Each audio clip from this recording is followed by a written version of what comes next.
Brock's Onix is genius. Not the specific Pokemon. Truth be told, I don't actually know how to quantify the intelligence quotient of a giant rock snake. I guess I could go off of the special attack stats, but that would mean that Cramorant is smarter than Onix, and something about that doesn't feel right.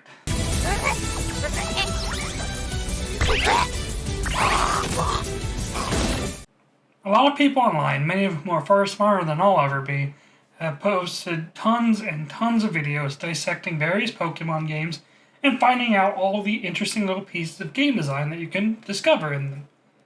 Whether it's lore or design inspirations behind Pokemon most people would completely overlook, or breaking open the code and really seeing what goes on under the hood. There's so many neat little details in these games.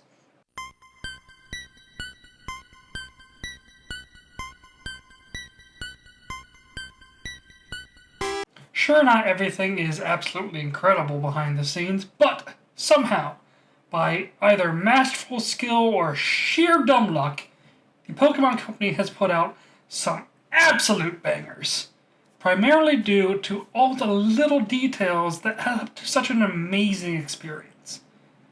Which brings me to Brock's Onix. I feel like Brock was a masterclass in early game boss design, and I wanted to dig into that specific subject today. Let the match begin. Before I get into Brock specifically, let's quickly cover what makes the Gym Challenge in Pokemon so interesting to so many gamers over the now 28 years of the franchise. If you somehow clicked on this video without knowing anything about Pokemon, I don't know why you do that, but if you did, here's a quick recap of the standard Pokemon story formula that you find in the majority of the games. You start the game as a young kid. You get your first Pokemon and then are told to go into the world training and catching Pokemon.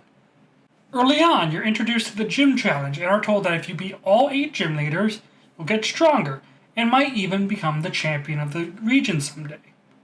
So, you start beating the gyms. Eventually, you run into some villains who are doing villain things. You beat them up, eventually culminating in you saving the world. Then, you finish any gyms you haven't beaten yet, challenge the Elite Four and the champion, and then, once you sit on your throne as the strongest trainer in the region, do the credits roll.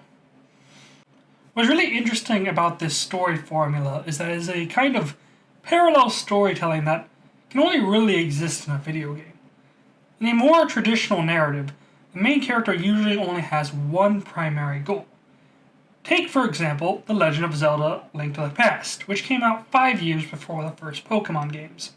Well, excuse me, princess. Both games feature the player going on a quest, beating an objectively evil person, and collecting a number of random objects. 8 gym badges in Pokemon and 7 maiden crystals or whatever these things are in Link to the Past. Oh my god, I absolutely cannot carry one more thing! Don't you worry, all that's left is this single piece of string. Whoa! Where Pokemon differs is why you're collecting stuff. In Zelda and most contemporary games, those random items were directly related to your quest against the antagonist. What makes Pokemon different is that the things you collect and the antagonist have almost nothing to do with one another, at least most of the time. Pokemon game villains are still really important to the story, but they aren't why the player is out in the world questing to begin with. Because the villain isn't the inciting incident or driving force for the main character, the narrative ends up having 2 tracks, the antagonist track and the training track. These two end up twisting around each other, kind of like a double helix of narrative. But in most games, they remain largely separate, outside of a few notable instances. These instances actually then stand out significantly more because these 2 parts of your journey are normally unrelated. Ignoring Team Plasma. Don't you know that would be a terrible thing for us gym leaders to do? To illustrate my point, I want you to try and imagine your biggest dream, your ultimate goal in life, the thing that you have decided will be the most important thing that you do in this mortal existence. Even if you can't think of something specific for yourself, you can probably at least picture that sort of purpose and drive. Keep that image in mind, and then picture that I stab you. Suddenly, all those hopes and dreams take a back seat, don't they? You have something a wee bit more pressing, don't you? This is how the Pokemon story is usually told. You are a kid who is on a separate journey who suddenly finds himself in the midst of this chaotic war against the villain. Defeating the villain, much like treating your proverbial stab wound, doesn't resolve your story. It's a functional need that allows your story to continue. You still want to achieve your hopes and dreams, which in the context of Pokemon means becoming the very best trainer you can be.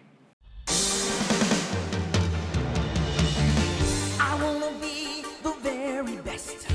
Pokemon certainly didn't invent this style of storytelling, but it is unique enough that it made the games really stand out. It was done in a way that was so easy for any child playing the games to easily put themselves into the Pokemon world. This kind of storytelling is part of what gave, and continues to give, Pokemon that magical quality that made it the global phenomenon that it is today. Gotcha! All this begs the question, what the heck does this have to do with Brock's Onix? A lot, actually. Brock serves a really important function in the experience of the first Pokemon games. As the game's first boss fight, Brock is going to be your first obstacle of any real significance. But I didn't just lose, I stunk. Brock's way better than me. I could never enter a league match if I can't beat him. Sure, if you pick Squirtle or Bulbasaur, the fight is pretty easy. But you know I didn't do that. Brock gives the player important context for just what the world of Pokemon has in store. Who's that Pokemon? To understand my point, I want you to try and transport yourself back in time to February 27th, 1996. In your mind, there is no Pokemon. No TV show, no card games, no toys, no plushes, no movies, nothing.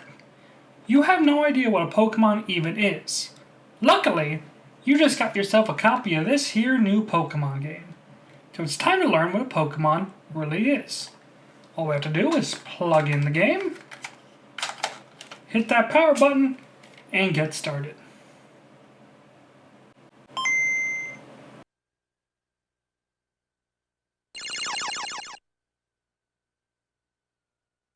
For this video, I booted up a Japanese copy of Pokemon Red. Encounter tables are a bit different depending on which version of Kanto you're playing, and I wanted to get the best possible look into the first possible foray that anyone could have had into the world of Pokemon.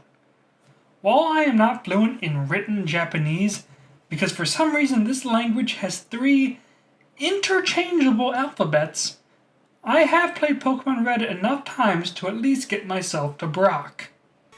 And here is Hurdle 1. I can't spell my name in Japanese. I don't know what any of these... I don't know how to spell. I hope I don't sound like a broken record too much, but it is important to remember that at this point in time, the player, me, has no clue what a Pokemon even is. I do not know the upper and lower bounds of what is even possible in this world. I have no idea what is coming, and no way of even making an educated guess on how this world works. With that in mind, I want to quickly run you through every Pokemon you could possibly run into by the time you encounter Brock. When you boot up the game, you have the opening cutscene with Gengar in Nidorino. There's also a Charmander on the title screen, which can flip to other Pokemon, but you're playing this the first time. You're just hitting A and moving on. In Oak's opening monologue, you see Nidorino again, and then, once you're in Pallet Town, you can encounter Charmander, Bulbasaur, and Squirtle. On Route 1, you can run into Pidgey and Rattata. On Route 22, outside Viridian City, you can run into Nidoran Male, Nidoran Female, and Spearow. On Route 2, before and after Viridian Forest, you can run it into Caterpie and Weedle. Within Viridian Forest, you can run into Kakuna, Metapod, and Pikachu. While you can't capture them, if you fight the one trainer in Brock's gym, you can see a Diglett and a Sandshrew. What do all these Pokemon have in common? It's the fact that none of them are really a physically imposing creature. Most are just rodents, birds, bugs, the stuff that I could find outside my home right now. The largest and most dangerous looking creature here is Gengar, which only exists in the opening cutscene. I wasn't even sure if I should count Gengar because you can skip right over the cutscene, and its only appearance is before Oak's speech, where he explains to you what a Pokemon even is. Now then, this is my last Pokemon. Go, Gengar! In your brain, these are what Pokemon are. It's also worth noting that Brock's Onix comes in at level 14, and you're probably not over-leveling for this battle. That would take a lot of grinding, something you're not likely to do, as this is the first boss fight. You don't know how tough it's going to be yet. That means that the only Pokemon evolutions you could have reasonably seen by now are Caterpie and Metapod, and your Weedle and Kakuna becoming Butterfree and Beedrill. That's not changing the calculus much.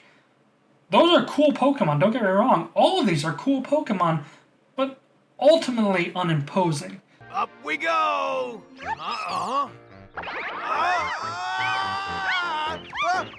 To you, right now, Pokemon are really cool creatures that are capable of awesome abilities, but ultimately no more than magical pets. To tell you the truth, I get more pleasure from raising Pokemon than from making them battle. Then you get to Brock. First, he throws out his Geodude. While it's interesting, specifically because it's a Pokemon you haven't seen yet, and the first Pokemon that isn't based on an animal, it's also just a small rock. So you're going to beat that rock, and then the game is going to tell you that Brock is about to send in Onix. You don't know what an Onix is. I know I'm repeating myself, but you don't know. You don't know anything. This is your first time playing the game. Based on past evidence, your assumption would likely be that it is just like everything else you've encountered. A small animal that happens to be a rock type because that's what this gym is. Then, Onix comes out. It's a 30-foot snake made of the very earth itself. A worm of stone unleashed on your feeble team. Assuming you haven't overleveled, which you probably haven't, again, remember this is the first time you've ever been playing a Pokemon game. And the largest Pokemon you have access to is your Butterfree and Beedrill. Small bugs, a tenth the size of Onix. If you walk away from this battle with a win, you should be left with a few really important takeaways. Until the gym, every Pokemon that trainers have had is either your rival starter or something you would capture yourself. That means that either A, gym leaders and bosses may get access to powerful Pokemon that you don't, or B, you will get the ability to tame and command creatures as large and as powerful as Onix. Both of these are very good takeaways for a new player. Either that player is correct and they have a lot to look forward to, or they get to have their minds blown a second time when they run into stuff like Onix later on. The other takeaway should be about the power of your own Pokemon. A really important part of the Pokemon world is that even the small Pokemon have incredible power. If you are successful against Brock, you're going to get this drilled into you immediately. Your tiny lizards, rats, bugs, and birds are able to take down a behemoth of a creature. As your team grows and develops over the course of your adventure, they do become bigger and stronger, but they always were powerful. The goal of the Pokemon trainer is to bring about the full strength of your Pokemon, and a win like this early on cements the idea in your mind that even your smallest Pokemon have incredible potential. I don't care about being a great Pokemon trainer. I want to become the world's best breeder. It's really important that the player has these kind of thoughts in their heads while playing the Pokemon games. When Brock's Onix hits you over the head with these themes, immediately, it's right out of the gate. The Brock fight normally isn't much more than an hour or two into the game. He's the first boss. First bosses have an important role of setting the tone for the rest of the game, and Brock knocks it out of the park. Those mad lads at Game Freak were somehow able to understand, even in their first at-bat, that this type of narrative and story details end up adding up to an incredible experience. Brock's Onix was just one more reason why Pokemon became the legendary series that it is today. Thanks for watching. I'll see you next time. Hey guys, hope you enjoyed the video. Please consider liking and subscribing and possibly checking out any of my other videos. I really enjoyed this one. I also made the impromptu decision to stitch together the footage I made from recording this video into its own video, and you can watch that now. I had a lot of fun with it, and I would be interested in doing more stuff like that at a later date, so let me know if it's something you might be interested in. Anyway, I got more Pokemon to play, so I'll see you in the next one. Later!